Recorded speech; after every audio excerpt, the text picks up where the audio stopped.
Class, I sent you a document which had the details about the basic concepts of SNMP, and there were some numerical details as well present in the document which was provided. I guess everybody would have gone through that document at least once, even if not in detail, just a small gaze would have been much okay. Did you guys go through it? Yes, ma'am. Yes, Okay. ma'am. So from that, major maximum content has been covered into your slides, but there are only certain sections which are still uh, not there into those slides. So what I do, I'll use that document as a reference today instead of having slides for it, so that we can revisit what are the concepts which are present into that period. So to start off with, we can refer to this page, which is the next one, where we are being told about the concepts that the components of network management on the internet are. The first one, which is SNMP, and the other ones are, this is not 8MI, it is SMI. So the other one is SMI, and next is MIB. So MIB we had majorly covered in our slides, which stands for Management Information Base. We already had the information about the concept where your MIB information is majorly in the form of a hierarchical tree. So whatever nodes were present into that hierarchical tree, those nodes were actually referred as objects. Okay, so before coming to the actual MIB, we also need to have some partial information about SMI, so which stands for Structure of Management Information. Okay, so what will I do? I'll start off with a very basic example and then we'll move on to the SMI. Okay, so I'll give you an analogy. Please listen carefully. So it's like when we write a particular program, the syntax of the language in which we are writing that program must be predefined, right? So let's say whatever language, let's say I'm using C, I'm writing the program in it. What has to be done is there needs to be certain libraries or syntax which already have to be predefined so that I can write that particular program. Now, that particular language defines the structures of the variables which will be there. It tells you the naming convention, the data types which are actually used into it. So similar thing can be found in case of SMI as well. So just like a programming language, there are programming rules and these rules are defined by the language. Similarly, it happens in case of an SMI, which is Structure of Management Information. What does SMI do? It gives you that there will be certain variables and what are the naming conventions behind those variables. Okay, or what can I say, that the variable naming conventions and the data types which are to be used is defined in SMI. Okay, so you can say that programming rules are similar to SMI. Okay, any doubt?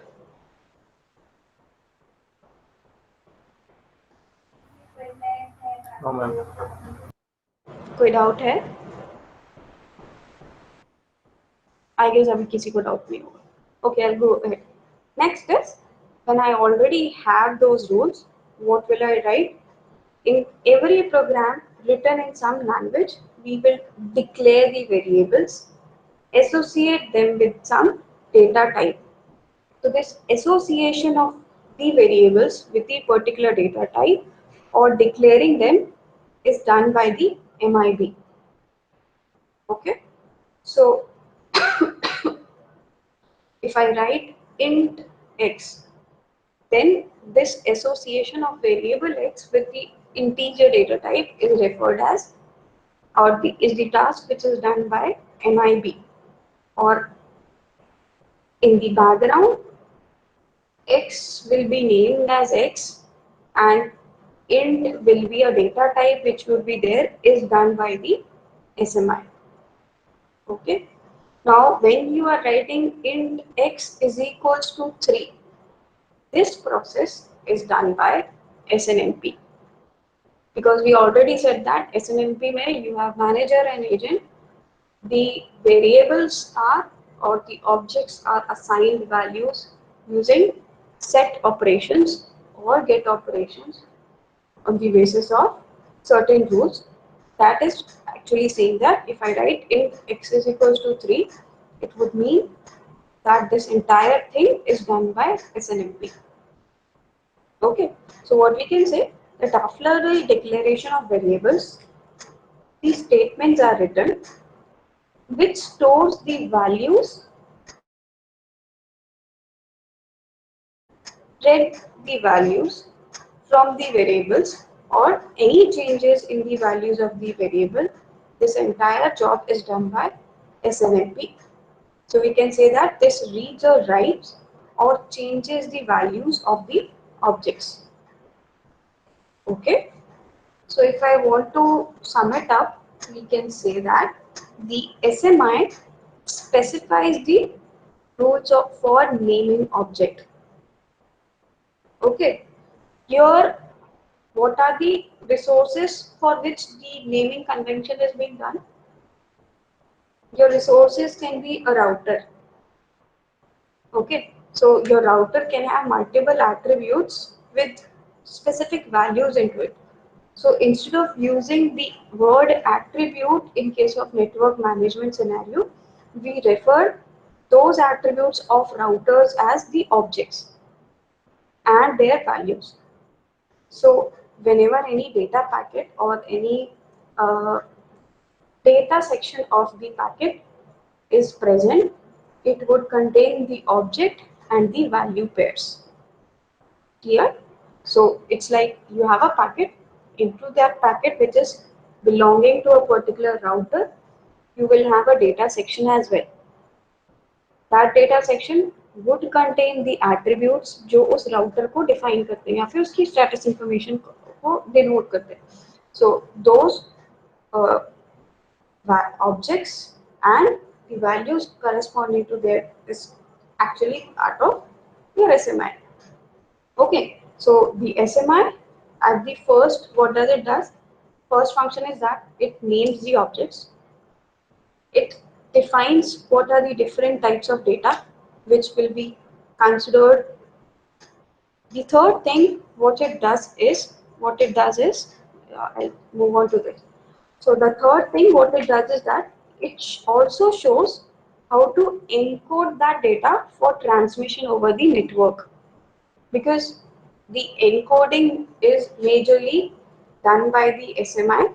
So we'll say that how are the encoding or the encrypting mechanism handled for that particular object or for the information which is being retrieved or the information which is being sent onto the network. Clear? Any doubt till now?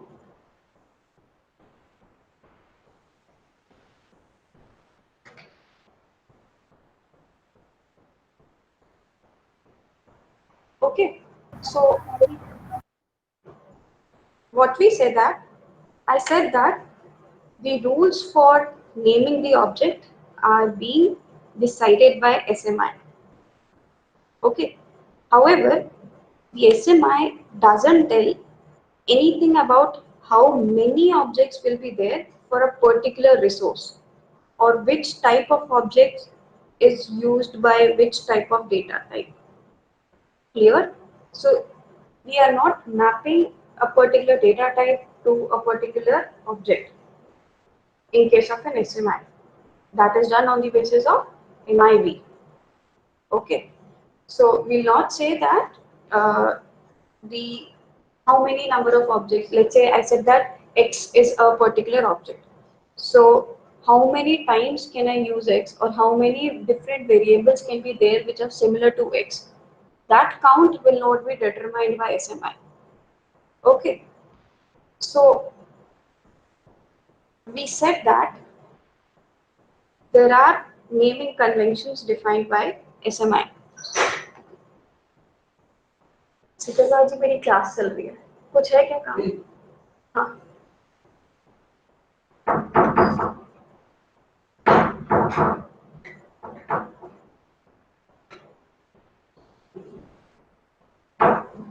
okay so coming back what we were doing we were saying that we were naming the objects in an SMI so in SMI there are certain standard data types which are used to or there is such a certain format which is used in order to name the objects. Those formats are specified over here. So these are the types.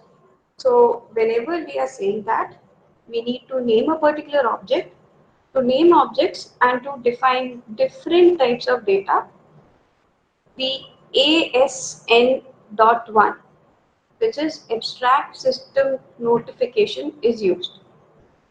Okay, what does this ASN do? It emphasizes three attributes to handle an object. That is, it tells you to handle a particular object, what are the three different attributes. So, which were the name, second is the type, and the third one is encoding method. So, you can see over here, this tells you the type already. So what is the type of a particular object? It can be integer 32, unsigned 32, octet string and object identifier. On the basis of ASN, only these 5 types are available. Okay. However, the rest ones are depending upon a different one. So initially we are only discussing about ASN.1. Okay. So when we are talking about this particular ASN, I said that the SMI requires that each managed object such as router, a variable in a particular router which is present will always have a unique name. So I said that there would be a particular variable. So let's say this is a particular hierarchical tree which is present. So into this hierarchical tree, what is there? These are the nodes, ISO, ORG, DOT.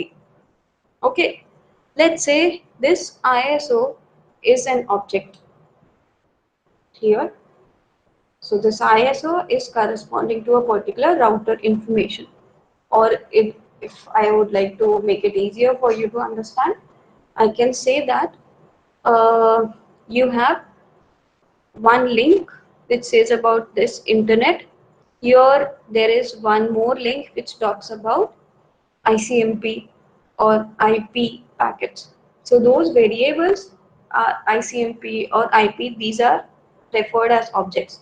So all of these objects will be having a unique name for a particular branch. Okay, so here what is said that in order to name objects uniquely or globally, what does SMI does is SMI uses an object identifier. So the previous one which I told you, this ISO, ORG, all of these are object identifiers, which is actually based on a particular hierarchical tree. Okay, so the each object which is present can be defined using a sequence of integers. So let's say this is a sequence of integers. Now in order to define what object you want to refer, what was it? This one object were you referring.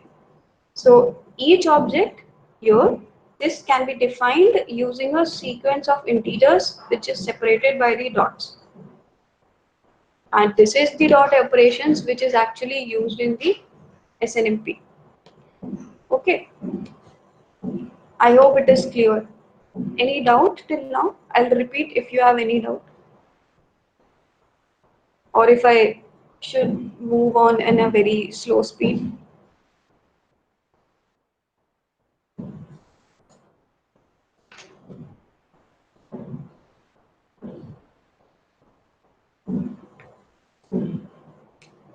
Mohana is there. Yes, ma'am. Mohana, are you with what I said till now? Yes, ma'am. Okay. Um, did you go through the documents which I provided you? Yes. Sure. Can I Yes. ask cross Yeah. questions? Yeah, you know. Okay. So, can you tell me the basic difference between SMI and MIP? SMI is a protocol which mainly defines the rule, and MIB is using this tool. MIB mainly define how to declare the objects. How I mean, to it's declare the objects? basically object declaration part is handled by MIB. Okay, so you can say that the object and the data type association is done by the MIB. This is a correct statement. Ma'am, can you please repeat it? I said that the association of object with a particular data type is majorly done by MIB. MIB, yes. Okay, fine. Do we have Harshit over here?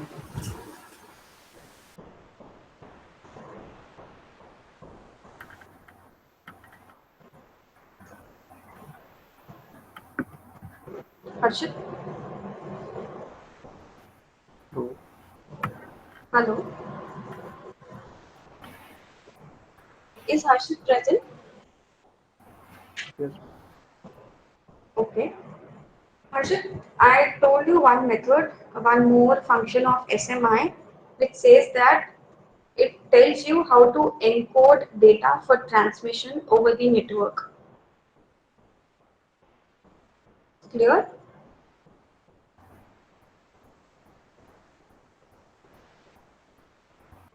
I'll repeat once again. SMI also has a function which says that it tells you how to show or how to encode data for transmission over the network. Okay? Yes, ma'am. What encoding techniques have you ever heard of which are used in the transmission?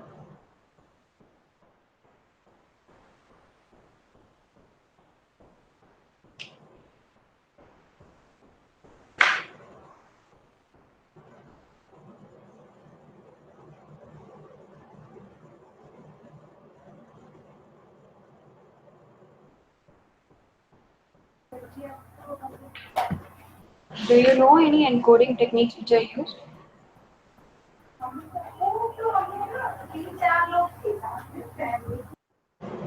Hello, Hello? ma'am. Yes.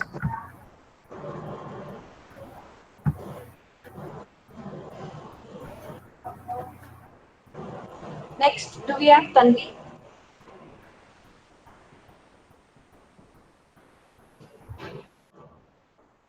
Tanvi, are Yes, you? ma'am. Yes, Okay. ma'am. So, do you know any encoding technique which is used in data transmission or the transmission of packets which are in association to SMI?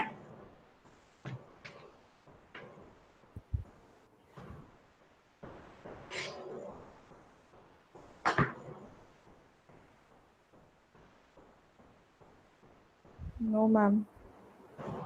Sorry? No, ma'am, Any, I don't know. you know, have you heard of encoding algorithms or encoding techniques? which are present in the networks.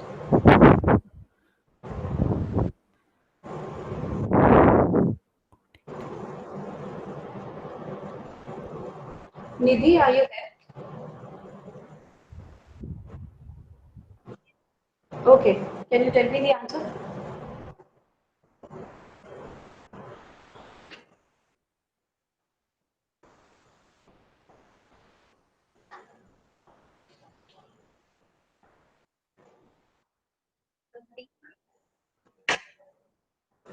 Prateek?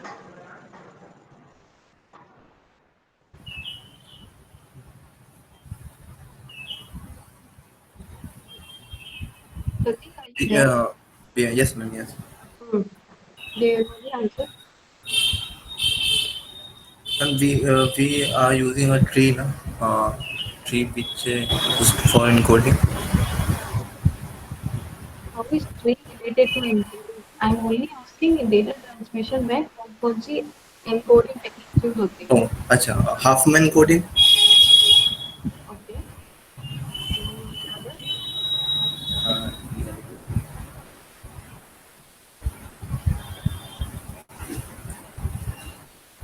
I always know Huffman coding. Remember.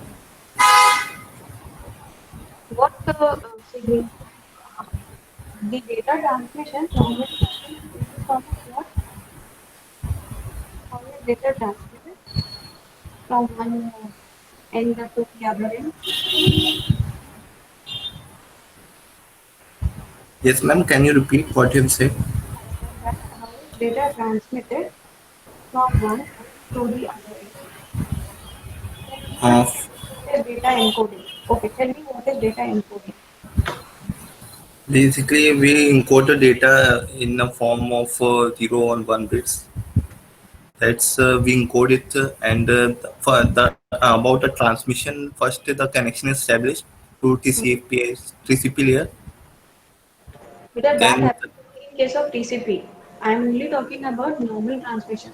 What is uh, data encoding and how is data encoding in transmission? Okay, what are you saying that is specifically for TCP? Okay, I okay, hope you understood. What you said, what is data encoding? Yes, it is in context to the bits, ones and zeros.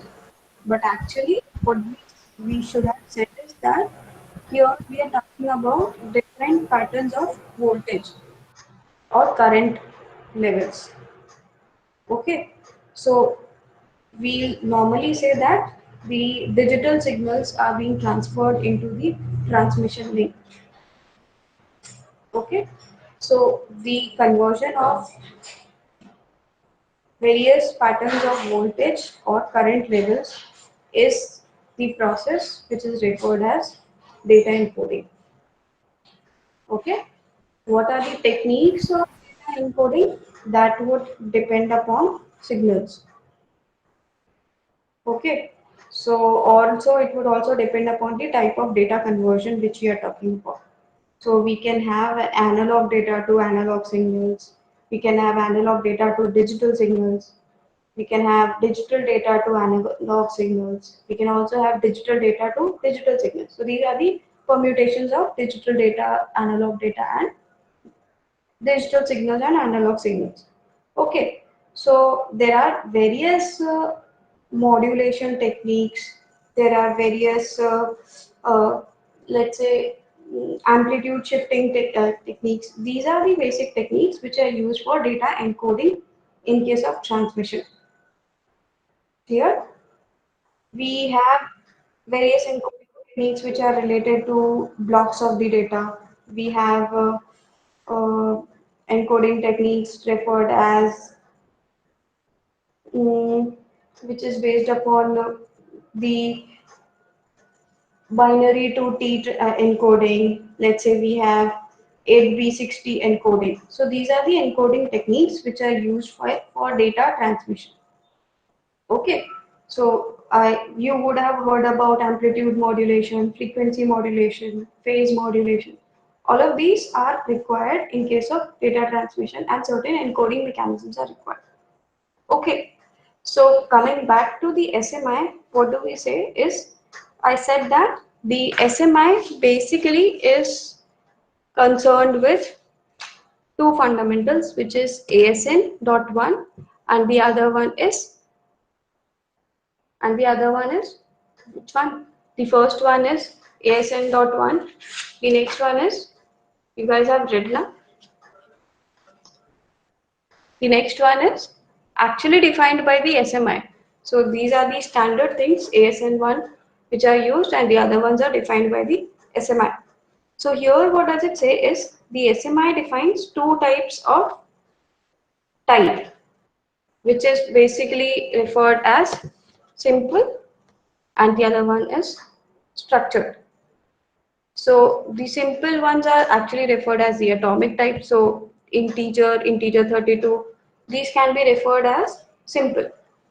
So the simple data types are actually taken directly from the ASN.1 and some are actually added into the SMI. So we can obviously see from here that these 5 initial ones are the ASN1 and the other ones are defined by the SMI. So simple ones and the structured one have very small difference, where we can say that the structured type are the combination of simple types. So here it is explained in this that this is a simple variable, normal variable which we have. And when we talk about the structured one is consisting of set of simple variables. Clear? So this is same as the structure. So this is the normal variable which is there in a C language. We can say that this is X, which can be mapped to a particular data type, that is int or var, depending upon. Next, this says that it is a sequence of simple variables, or it's a structure, which is similar to the structure in the C. Okay, so we said that the structured type is made by combining simple type, which is same as structures in C. So what does SMI do is, SMI defines two structured data types, one of which is sequence and the other one is sequence of. Okay. What does this sequence do is, the sequence data type is a combination of simple data type. Now, it is not necessary that all of these data types which are there need to be same. There can be multiple data types into this sequence. One can be integer, one can be char. So similarly, one can be one object, the other one can be any other object which is depending upon another data type. Okay. The next one is sequence of. So a sequence of data type is a combination of simple data type, all of the same type, or combination of sequence data types, all of same types. Understood? So I'll repeat it. What is the sequence of? A sequence of data type is a combination of simple data types. So it is a combination of simple data type, all of same type. So whatever data types are there into this, which are belonging to simple data type, are present. It needs to be a combination of sequence data types. Clear? So you can say that it is similar to the arrays of primitive data type in C, or you can say that it's an array of structure. So we said that this is a structure and next ones are the arrays of structure. Clear? Now we spoke about the thing which is referred as encoding. So when we are considering encoding method, the encoding method which is used in case of SMI is basic encoding rule. Okay, so this is a standard encoding rule which is used in SNMP. Clear? So the ones which I told you previously were the encoding techniques which are used for packets or in general. Here we are talking about encoding of a particular object. Okay, and we read that thing where we are defining various values corresponding to a particular object identification, which is 1.3.6.1. So that thing is mapped on the basis of basic encoding rules. Okay, so I'll go ahead with certain informations. Now, whenever we are talking about encoding, we would always have certain specific fields. The encoding format here is there needs to be tag, there needs to be length, and the value. Okay, so what happens in a BER is you have a tag field which is actually a 1 byte field. Okay, this field defines the type of data. Now, since we are talking about it is defining the type of data, it is composed of 3 subfields, which says that it is class, which actually requires 2 bits, format, which requires 1 bit, the number, which requires 5 bits. Clear? So it is already evident over here that what are these variables actually requiring. Now, what does class tells you? So class tells you what is the scope of that particular data. Okay, so scope over here would be either universal. Okay, so if it is universal, this tells you that the data type is taken from an SNI standard, ASN.1 standard. Okay, so if your class is universal, what does it mean? It is meant that either of the 5 things are included into it. Okay, next is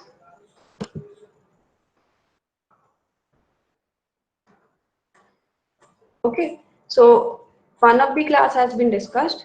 Next is a second class which is referred as application wide. So this application wide would take the data types which are from the SMI. So the next 7 will be part of application wide. The third one is context specific, and the fourth one is private. So these are the standard classes which are present over here. Somewhere it would have mentioned. Okay, it is not mentioned over here. So you can write it down if you want. What it does it say is it says that the class, where is it? Okay, so the class has 4 types. First is universal, the other one is application wide, the third one is context specific, and the fourth one is private. Okay, so since we said that the class is of 2 bits, so in order to, yes, it is written over here, universal. So in order to distinctly identify which is universal, you will have 0, 0, 0, 1, 1, 0, and 1, 1 bits. Clear? The next field is referred as format. Okay, so this format subfield indicates whether the data is belonging to a simple type or it belongs to a structured type. So if it is belonging to simple type, you will map it to 0. If it belongs to a structured type, you will map it to 1. Okay. The next one is the number field, which is actually a 5 bits field. What does it denote? It is a field which is divided into simple or structured data types into the subgroups. So the format is further divided into 2 types, which says that, let's say you have the numbers which is 5 bits. Okay, so I'll give you an example which is here. Okay, so let's say you have a particular ASN dot one data type. So you'll use integer in that case. For integer, you'll have class corresponding to it, which is 0, 0. The format is this, numbers is this, and binary values. We'll use and refer an example and then go ahead. So let's go to the example. Okay, so this is the integer 14. So this is representing a particular object. Okay, what has to be done? You have to encode it. How it would be encoded? First, you have to see which type does it belong to. So it is an integer and the value which is there is 14. So this entire integer 14 has to be represented in this tag, length and value. Okay, so for tag, length and value, initially what you have to get what class does it belong, then format and then the number. So integer belongs to asn.1. The class corresponding to it is 0, 0. So that is why the first two values are 0, 0. The next value is format, which is single bit, so you make it as 0. Then the next 5 bits were the number. So you use 0, 0, 0, 0, 0, 0, 1, 0, okay, which is corresponding to your integer. So for corresponding to this integer, you have 2 bits which is there for your tag. You have the next for your length and the other one is there for your integer. Clear? Now, whenever you are sending any packet or whenever you are having any encoding done, how long will it be? It would depend upon the standard size. Clear? So the standard size which is there is of 4 bytes or is it of 8 bytes?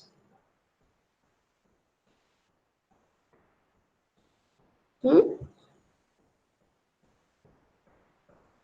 We said now the values which is corresponding to the tag, we need to have tag was of how many bits? It was of 2 plus 1 plus 5. 5, 6, 7, 8 bits are there to represent tag. Okay, so this is the 8 bits. The next 8 bits would be there for your length. So your 16 bits are gone. Clear? How many bits are remaining?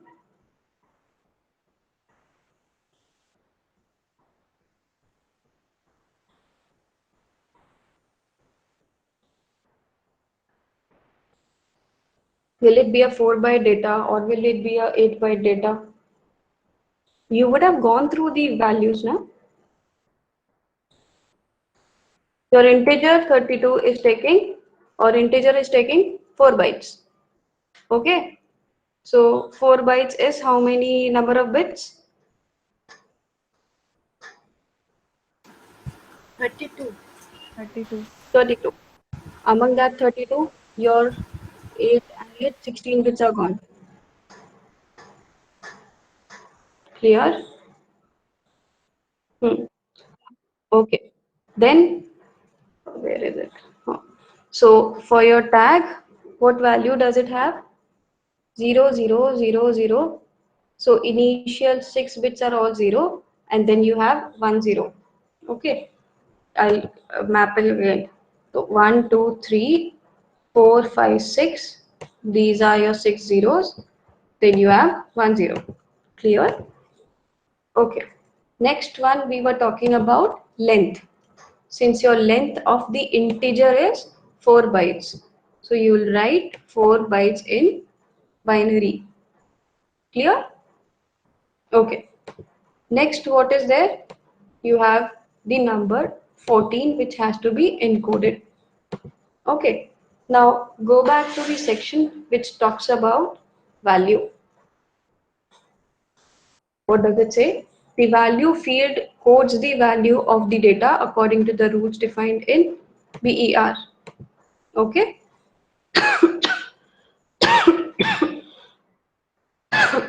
Now the integer generally takes a tag which is 0 to, we've already said. Now coming back to this section, here what is being done, you have to encode the value 14 into the binary.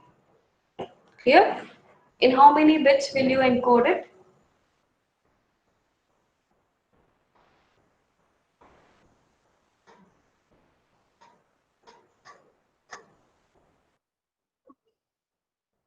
By 32 bits? 16.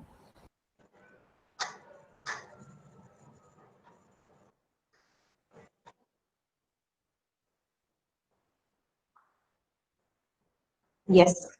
Since integer takes 4 bytes, you will encode this 14 in 32 bits.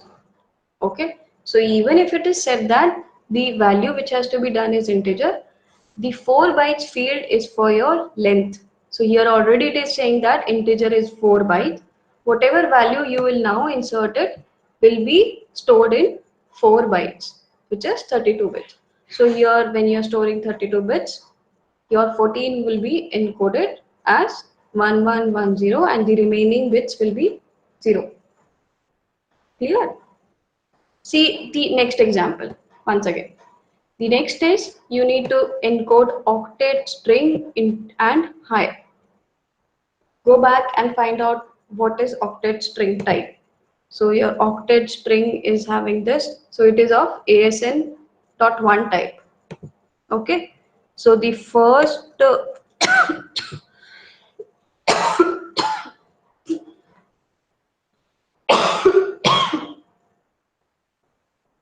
the first 5 bits will be 0,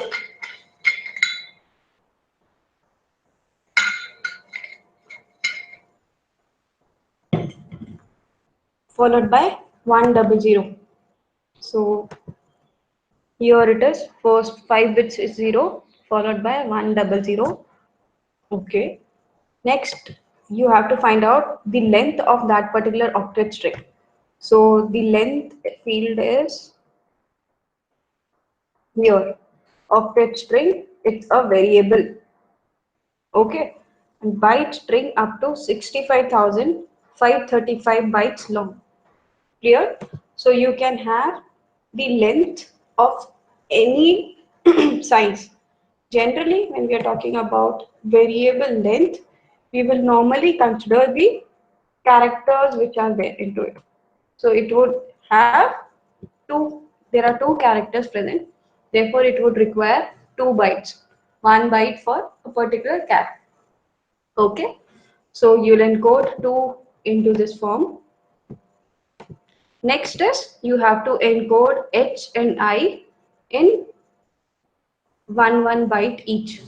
So the H corresponds to 48, I corresponds to 49, and the binary values corresponding to these are present. Here, the third example, which says that you need to define object identifier.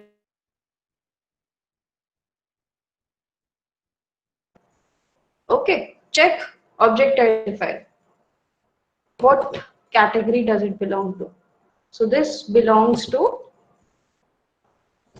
ASN again. So this is the tag. Okay. Now when this is the tag, I used the tag. Length corresponding to the object identifier has to be found out. So the length corresponding to the object identifier is still variable. Okay. Now if it is variable, I will have to find out how many number of values are provided over here. So here you have 4 distinct objects, which is it referring to.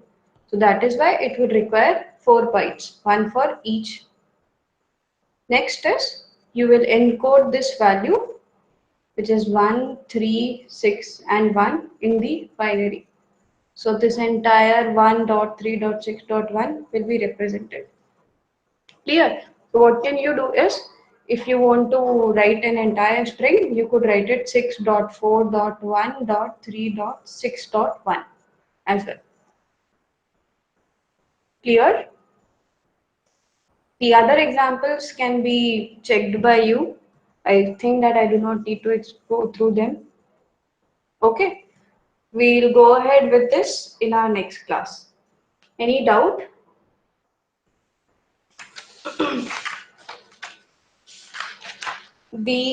Some of the questions are given at the last.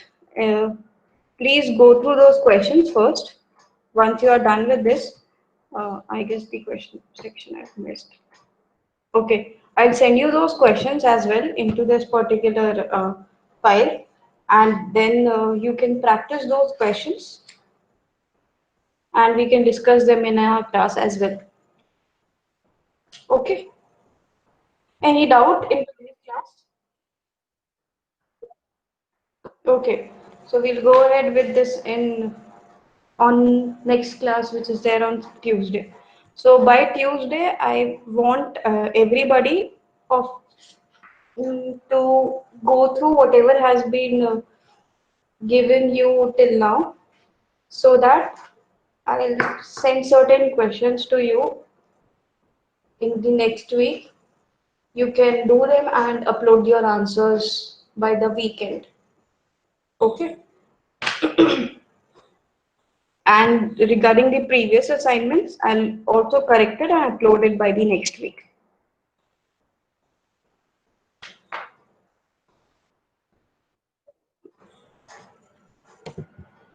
Okay. Okay.